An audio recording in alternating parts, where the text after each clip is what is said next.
My husband slipped something into my soup. I watched his hand hover over my bowl for just a second. His fingers opened. Something small fell in. He didn't know I was looking. I froze. Ryan turned back to his father, kept talking about work like nothing happened. My heart pounded so loud, I thought everyone could hear it. I stared at my bowl. Chicken noodle soup. His mother made it every Sunday. I couldn't see anything. Whatever dropped in there was already gone. Dissolved. "Bryn, you feeling okay?" his mother asked. "You look pale." "My name is Bryn Caldwell. I'm 29, and my husband just poisoned me." "I'm fine," I said. "Just tired." Around the table sat his whole family, his parents, his sister Michelle with her husband, their 2 kids running around. A perfect family dinner. Except my husband was trying to kill me, and I had no idea why. Ryan ate his own soup, completely normal. He even went back for seconds. "This is incredible, Mom," he said. She beamed at him. Then he looked at me. "Aren't you hungry, honey?" There was something in his eyes. Something cold. He was waiting for me to take a bite. I picked up my spoon. My hand didn't shake. "Just letting it cool down," I said. I stirred it slowly. My mind was racing. I needed to think.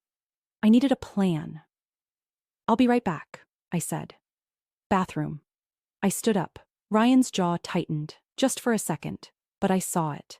I walked down the hall, locked the bathroom door, pulled out my phone with shaking hands. Then I realized something. I couldn't call the police, not yet. I had no proof, just suspicion. I needed to be smarter than this. I needed to catch him. I stared at myself in the mirror. Think, Bryn, think. Ryan had been acting strange for weeks, maybe longer. Late nights at work, password changes on his phone, whispered calls he'd take in the garage. I'd noticed, but I didn't push. I thought maybe he was planning a surprise. Our anniversary was coming up. Now, I knew better. I splashed water on my face, took a deep breath. When I came back to the table, everyone was talking about Michelle's kids, their school play, soccer practice, normal conversation. My bowl of soup sat exactly where I'd left it. I sat down. Ryan glanced at me, then at the bowl. "You okay?" he asked. "You were gone a while." "I'm fine." I picked up my spoon again. His mother was talking about dessert. She'd made apple pie. Ryan's sister laughed at something her husband said, and that's when I saw my opportunity. Ryan's mother got up to check on the pie in the kitchen. Michelle turned to help her kids with something. Ryan looked down at his phone, just for a second. Everyone was distracted. I moved fast. I switched my bowl with his mother's. She hadn't touched hers yet, too busy hosting. The bowls looked identical. Same soup, same amount. I placed mine exactly where hers had been, hers in front of me. My heart hammered, but my hands were steady.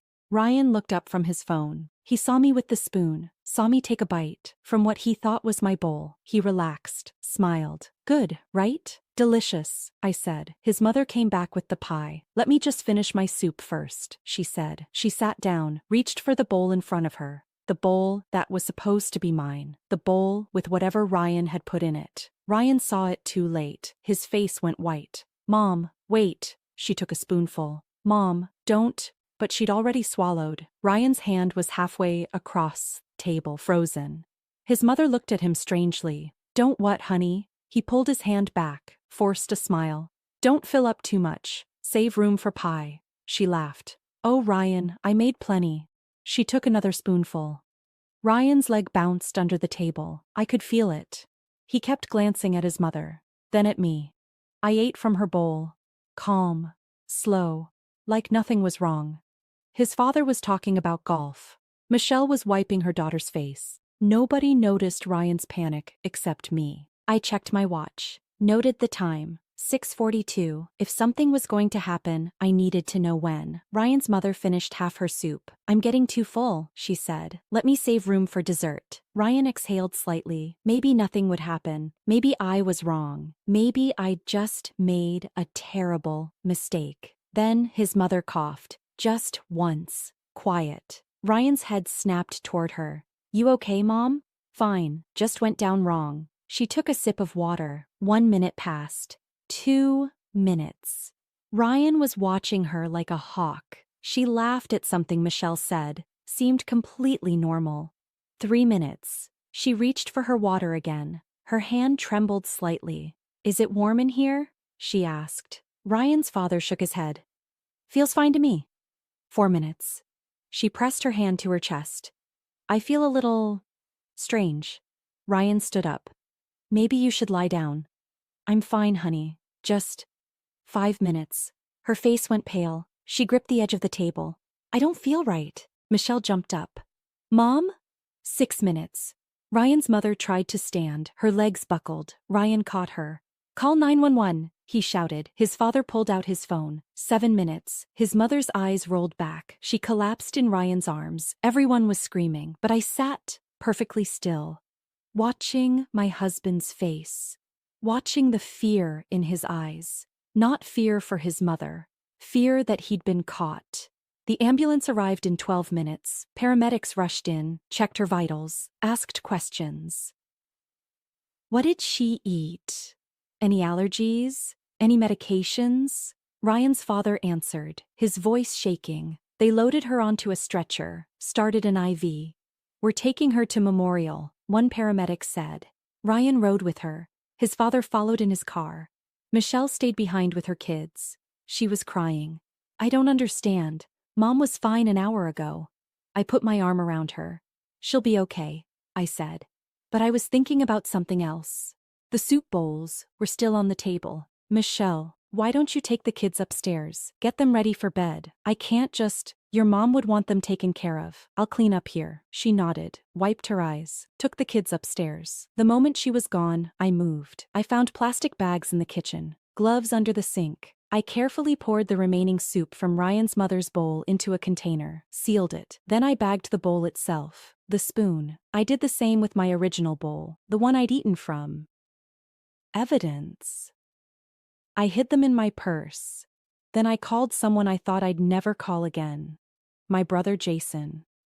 We hadn't spoken in 2 years. Bryn? I need your help. Now. Don't ask questions yet. He worked in a medical lab. He could test the soup. Where are you? I gave him the address. I'll be there in 20. I cleaned the rest of the kitchen. Made everything look normal. My phone buzzed. Text from Ryan. They're running tests. Possible cardiac event. Where are you? I typed back. At your parents' house. Helping Michelle. 3 dots appeared. Disappeared. Appeared again. Stay there. I'll call soon. I stared at that message. He wanted me to stay. To wait. Why? My brother arrived 30 minutes later. I met him outside. What's going on? He asked. I handed him the containers. Test these. Everything you can find. Toxicology, chemical analysis, everything. He looked at the bags, then at me. Bryn, what did you do? Just test them, please. I'll explain everything later. He took them. This is going to take time. How long? 48 hours minimum. Make it 24. He nodded, left. I went back inside. Ryan came home at 3 in the morning. I was sitting in the living room, waiting. He looked exhausted, scared. How is she? I asked. Stable. They're keeping her overnight. They think it might be her heart. He sat down next to me, put his head in his hands. I don't understand. She was fine. She's always been healthy. I watched him carefully. He was good, really good. If I hadn't seen what I'd seen, I'd believe him completely. These things happen, I said quietly. Sometimes there's no warning. He looked at me. I'm glad you're here. He reached for my hand. I let him take it. His palm was sweaty. I need to tell you something, he said. My heart stopped. What? He hesitated, looked away. I've been under a lot of stress lately. Work stuff, money problems. I didn't want to worry you. What kind of money problems? I made some bad investments. Lost a lot. We're in debt, Bryn. Serious debt. I kept my face neutral. How much? 200,000. I let that number sink in. Why didn't you tell me? Because I was ashamed. Because I thought I could fix it. He squeezed my hand. But seeing my mom tonight, it made me realize, life's too short. We'll figure this out together. I almost believed him. Almost. But I knew what he wasn't saying. 200,000 in debt. And I had a life insurance policy for $500,000. He'd taken it out 6 months ago, said it was smart planning. I'd signed without thinking twice. Now I understood. He wasn't trying to fix the debt. He was trying to cash in. We'll figure it out, I said. Together. He hugged me. Over his shoulder, I stared at the wall. 24 hours. That's all I needed. 24 hours until Jason called with the test results. Then I'd know for sure. The next morning, Ryan went to the hospital early.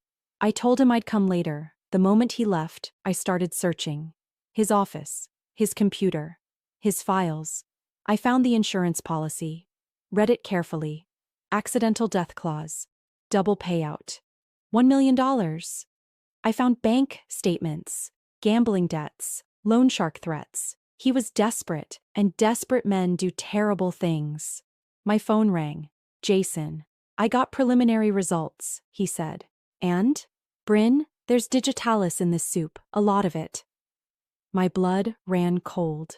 What's digitalis? Heart medication. In small doses it's therapeutic. In large doses it causes cardiac arrest. Would it kill someone? Absolutely. Can you prove it was intentional? I asked. The concentration is way too high to be accidental. This wasn't prescribed medication that fell in. Someone put this here on purpose. I closed my eyes. Can you send me the full report? I'll email it in an hour. Bryn, you need to go to the police. I will. Soon. I hung up. But I wasn't going to the police yet. I needed more than soup. I needed Ryan to confess. I needed him to try again. My phone buzzed. Text from Ryan. Mom's doing better. They're releasing her this afternoon. Can you pick up her prescriptions? I stared at that message. He wanted me to get her medications. An idea formed. Sure, text me the list. He sent a photo. 3 prescriptions. One of them was digitalis. For her heart. That's where he got it. He'd been stealing his mother's medication, crushing the pills, putting them in my food. How long had he been doing this? I thought back over the past few months. The headaches I'd been having, the dizziness, the fatigue. I'd blamed stress, long hours at work, but it wasn't stress. He'd been poisoning me slowly, building up to a fatal dose. Last night was supposed to be it, but I'd switched the bowls, and his mother had taken the hit instead. I picked up the prescriptions, brought them to Ryan's parents' house. His mother was home, resting on the couch. She looked weak, but alive. Thank you, Bryn, she said. I don't know what happened last night. The doctors said it was your heart? Some kind of episode. They adjusted my medication. Ryan appeared from the kitchen. Hey, honey. Thanks for getting those. He took the bag from me. Our eyes met. I'll put these away, he said. He went upstairs. I waited 30 seconds, then followed quietly. His parents' medicine cabinet was in their bathroom. I heard him opening bottles, moving things around. I stayed in the hallway, listened. He was counting pills, checking how many were left. Then I heard a different sound, pills being crushed. He was making more poison. For me, I pulled out my phone, started recording audio. I pushed the bathroom door open. Ryan spun around. In his hand was a mortar and pestle, white powder inside. His mother's pills scattered on the counter. We stared at each other. What are you doing? I asked. His face went blank. Making sure Mom's pills are organized. With a mortar and pestle? Some of them are hard for her to swallow. I crush them. That's not what you're doing. His expression changed. Something dark flickered across his face. Bryn, I know what you did. He set down the mortar carefully. I don't know what you're talking about. You put digitalis in my soup, but I switched bowls. Your mother ate it instead. His jaw clenched. That's insane. Is it? Because I had the soup tested. The report shows lethal levels of digitalis. The same medication you're crushing right now. He went very still. You can't prove anything. I have the soup. I have the test results. I have you on recording right now, crushing pills in your mother's bathroom. I held up my phone. His eyes went to it, then back to my face. Why would I hurt you? I love you. You need the insurance money, $500,000, double for accidental death. You're drowning in debt. Something changed in his expression. The mask fell away. What was underneath was cold. You're smarter than I thought, he said quietly. Not smart enough to marry you. He took a step toward me. The recording doesn't matter. It's just audio. Could be anyone. Could be faked. Another step. And the soup? You stole it from a crime scene, tampered with evidence. Any lawyer would tear that apart. He was right. I knew he was right, but I wasn't done. I also copied your files, the insurance policy, the bank statements, the threatening emails from loan sharks. The pattern is clear. Pattern isn't proof. Maybe not, but your mother's hospital records are. They'll show digitalis poisoning, and when they test her medication bottles, they'll find your fingerprints, your DNA. His face hardened. Then I guess I need to fix this before that happens. He moved fast, grabbed my wrist, twisted. My phone clattered to the floor. You should have just eaten the soup, Bryn. He shoved me backward. My spine hit the wall. We could have done this the easy way. Quick, painless. But you had to be clever. His hands went to my throat. I couldn't breathe. Black spots appeared. Then I heard a voice. Ryan, what are you doing? His mother, standing in the doorway. Ryan froze. His hands loosened. I gasped for air. His mother stared at us, at the crushed pills, at my phone on the floor still recording. Mom, this isn't... I heard everything, she whispered. Her face was white. You tried to kill her. You tried to kill your own wife. Mom, please. You poisoned me instead. Her voice broke. Ryan let go of me completely. It was an accident. I didn't mean, get out of my house. Ryan didn't move. Mom, listen to me. Get out. She was shaking, tears streaming down her face. Ryan's father appeared behind her. He'd heard everything too. What have you done? His father said. Ryan looked at all of us, cornered. Then he ran, past his parents, down the stairs, out the front door. His father pulled out his phone. I'm calling the police. I picked up my phone from the floor, still recording. I had everything now. The police arrived in 8 minutes. I gave them the recording, the soup samples, Jason's test results, the insurance documents. They found Ryan 3 hours later. Trying to cross state lines, he was arrested, charged with attempted murder. 2 counts. The trial took 5 months. His lawyer tried everything, called me paranoid, said I'd set him up, that I'd poisoned his mother to frame him. But the evidence was overwhelming. The digitalis in the soup matched his mother's prescription exactly. His fingerprints were on the mortar and pestle. The audio recording caught everything, and when they checked my medical records from the past 6 months, they found traces of digitalis in my system too. He'd been slowly poisoning me for months, building tolerance,